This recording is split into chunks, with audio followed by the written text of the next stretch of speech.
nyo sa aking mga kalaroan at sa aking mga Facebook friends. This is me, your resident kalaroan. Si Max, para sa inyo. Toy vlog number 19.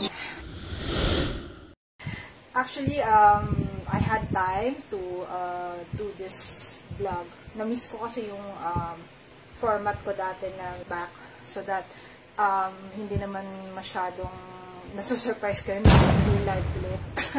So, yeah. I-feature ko sa inyo yung ilan sa aking mga childhood cartoons toys. Ayan. So, nakita nyo na tinula ko yung aking moving toy cabinet. Kasi, gusto kong ipakita sa inyo yung ilan sa aking mga laruan. So I think I can bring them closer, diba?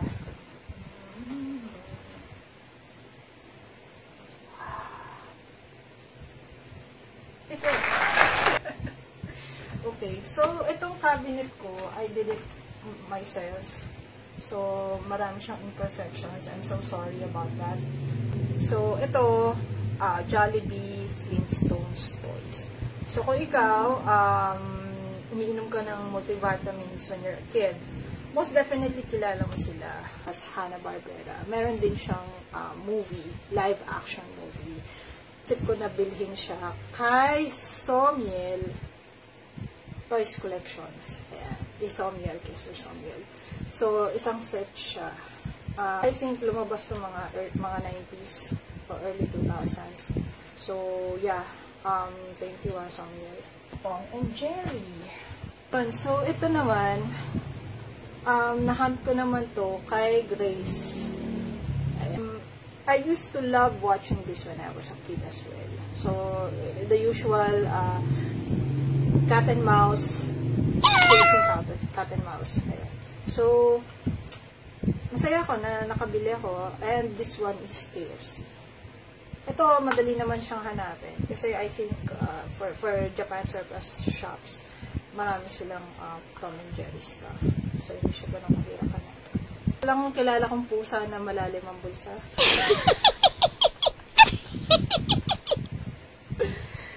Diba? Ni Doraemon. Ang lahat ko ng mga characters ni Doraemon ay, of course,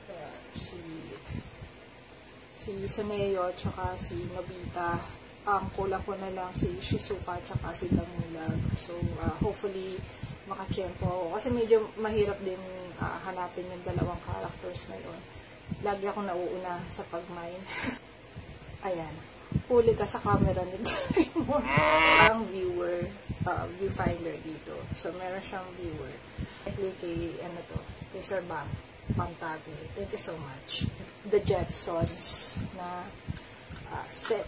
Ito naman, nahunt ko to sa Facebook Marketplace. I forgot the name of the seller. Binenta niya sa akin to as set. I think may kulang pa akong isa. I am not sure. Pero, at least, andito naman yung favorite kong character. Si Rosie. Si Rosie na, robot yaya. Ang start ka naman ng Jetsons. It's more of like a futuristic cartoons, no? May mga inventions sila, like yung kotse, pwede mo ilagay sa pocket. Yeah, pero this was fun to watch with. Lalo na kung ang utak mo ay more on the progressive side of things at kung mahilig ka sa technology and stuff. Yeah, the Jetsons. Bago pa nauso si Jimmy Neutron, meron ng the Jetsons. Street Fighter. So, yung mga hero clicks na ito, nahunt ko to, complete set, kay Michael Henry. So, asya po ng mga to, nahunt ko siya sa Toy-Con. Usually kasi pagka mga hero clicks, medyo mahirap siyang buuin. Kasi, nakikita niyo may mga parang codes dito. Kailangan mo siyang, you have to input it in a game. Ito, I think, nalaro na to. Ayan, si Ken. And then, si Julie. And then, si Ryu.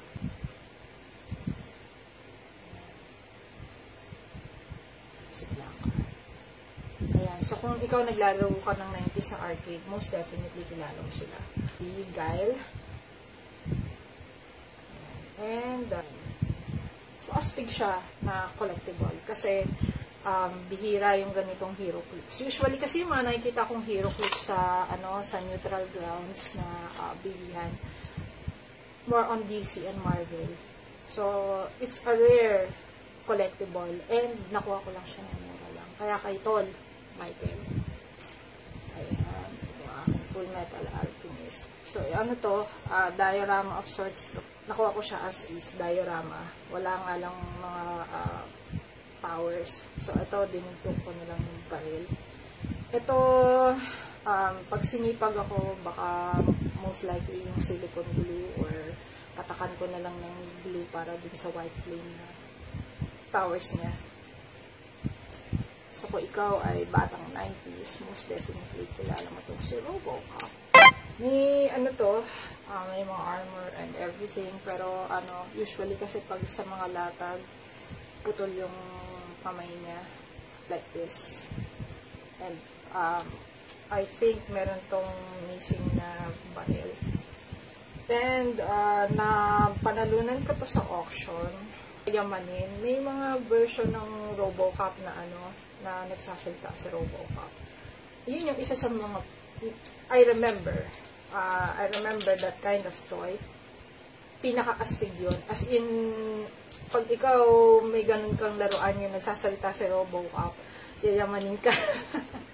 I think, until now, yung mga elevated versions ng laruan na yung RoboCop, yayamanin, medyo mataas pa rin yung value ng ganitong laruan. Cop is, isa sa mga iconic na mga hybrids na robot, humanoid, parang Terminator levels. Pero ito kasi, siya robot na police, RoboCop. Electronics na nagiging robot. Like ito, isa siyang, I think this one is parang family computer of sorts, game console. Tapos, siya, robot siya na dating stereo, because of the speakers, yung paan na speakers. Tapos, parang bukang boombox. And then, I think, ito, I'm not sure, pero kasama siya sa lot. Nabili ko to sa isang Facebook marketplace seller. Kasama niya yung NASCAR ko na video game. Kasama ito. So, nabili ko siya ng lot. I don't think it's a bad idea because maganda naman siya, diba? Ayan. So, ito naman, nahunt ko din to kay Grace Bello. Kay Bagay Wow Toys. So, yung mga gimmicks to, ayan, look closely. Ayan. So, nagagalaw yung parang, niya, blue hand. Tapos, may, natatanggal yung, ito, yung, there. Gulat kayo, no? So, isa yun sa mga gimmicks niya. Itong dibdib niya, na-open to. Ayan, no? Nako-close, tapos, na-open siya. So, it's a mecha robot. Din to. Galing din to kay Bagay Wow Toys. Nabili ko siya ng set. Pero, wala itong si WarioWare. So, ito lang sila. So, yung lahat ng characters ng Mario Kart, like si Koopa, tama ba ako? Si Koopa to, no? Si Koopa to. And then, si Princess Peach. Ayan siya nakabike. And then, si Donkey Kong. And, of course, si Mushroom. Si Mario. Si Mario at si Luigi. Pero, hindi sila yung favorite kong character sa Mario franchise. Ang favorite ko talaga ay ito. Si Wario. I don't know. May nalaro kasi akong isang game nito sa DS Lite na siya yung character. I think WarioWare yung pangalan ng game. That's why nagustuhan ko to si Wario. Ito, nabili ko naman to sa parang vintage collectors na event. So, ayan, nabili ko siya si Wario Bear. Mabong character to, Naruto. Ayan. So, siya yung nabili kong Naruto. Na kasama yung diorama ito eh. Itong nakapaligid na to. Tapos parang spirit guide niya itong hayop na nandito. Ayan. Ayan si Lupin. And then si Fujiko. And then siya yung nakabike. And then meron din akong yung si Jigen. Ayan. Ito, I think, yung iba dito nakuha ko kay Michael. Tapos yung iba nakuha ko sa Circle Shops. And Toy-Con. Ito yan sila. Si Detective Senegata. This one is Coke. Kasi ang Coca-Cola naglabas siya ng mga ganito na yung paikot.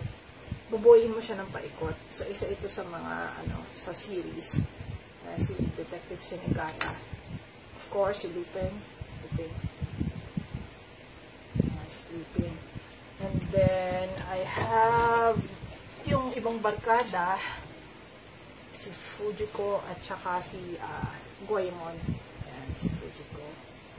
And then, ito naman si Goemon. And may malaking version din ako ng Lupin the Third. Ito siya. Ayan. Ikaw ay fan ng so kung ikaw ay fan ng G.I. Joe, kalala mo to. Itong motor na to. Ayan, motor at saka yung figure, si Snake Eyes. So, itong figure na to, nabili ko to sa Shopee. Kasi, ito, nabili ko to kay Rams Toys. Nahunt ko siya as is, walang tao. So, I thought, probably, makahanap ako or makahanta ko ng tao na almost the same scale ng motor. Medyo may agwat lang ng konti, pero kaya naman na i-adjust. Medyo sinasakay ko siya ng ganyan. And both the figure and the motorcycle is Hasbro. Usually kasi Hasbro lang yung naglalabas ng mga ganitong G.I. Joe, yung bagong picture ng Japan anime na mga palabas. In particular, ito. Pinaghalo ko yung dalawang parallel ang storya ng anime. Yung Ghost Fighter at saka Hunter x Hunter. Kasi, kung mapapansin nyo, same number of mga bida, tapos almost parallel din yung storyline. Kaya, pinagsama ko sila sa isang case. Ito, mga bootleg Lego to, I think. And then, this one, Japan talaga to. So, medyo may kamahalan si Hunter x Hunter, to be honest. Kasi, medyo mahirap siyang bilhin as set. Pero, nahulugan ko naman siya. Kaya kay, Michael, thank you ulit, thank you sa'yo. Of course, ito kasama to dun sa lot ng aking Ghost Fighter. So, ito ay, bootleg ng, Slam Dunk, si Poragi. And then, Mask Rider Black. Tapos, Mask Rider na nakamotor. This one. This is Mask Rider na nakamotor. I think this one is another Kamen Rider. Hindi ito yung exactly na uso sa Pilipinas. Kasi sa Kamen Rider, madami siyang versions. So, yeah. Medyo maraming versions.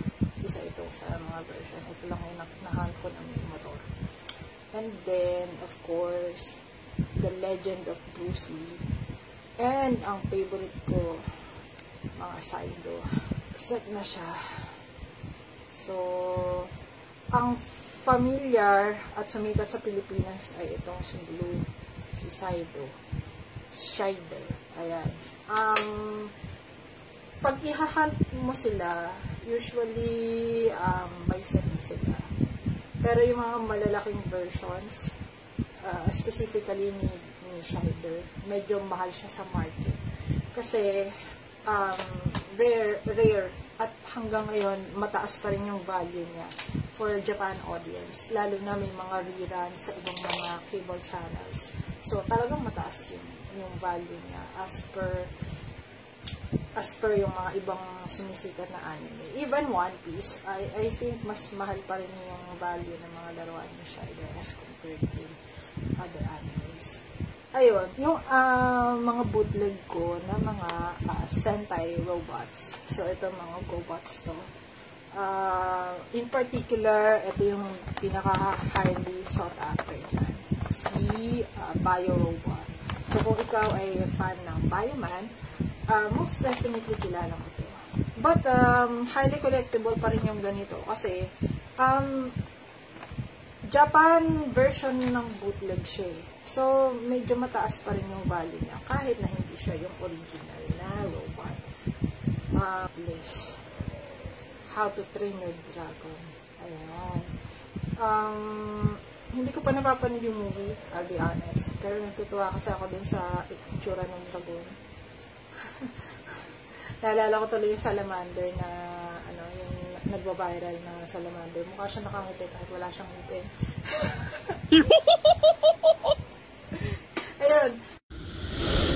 Toy vlog for today. Sana nag-enjoy kayo. At, sorry, hindi masyadong kita yung mukha ko sa frame kasi kailangan mas bida yung mga toys dahil nga toy vlog ito. Ayun. So, sana manood kayo sa aking next na toy vlog. And, keep safe. Follow our government protocols. Kung hindi naman kailangan lumabas ng bahay, huwag muna kayong lumabas. We look forward to meet each other again soon. And,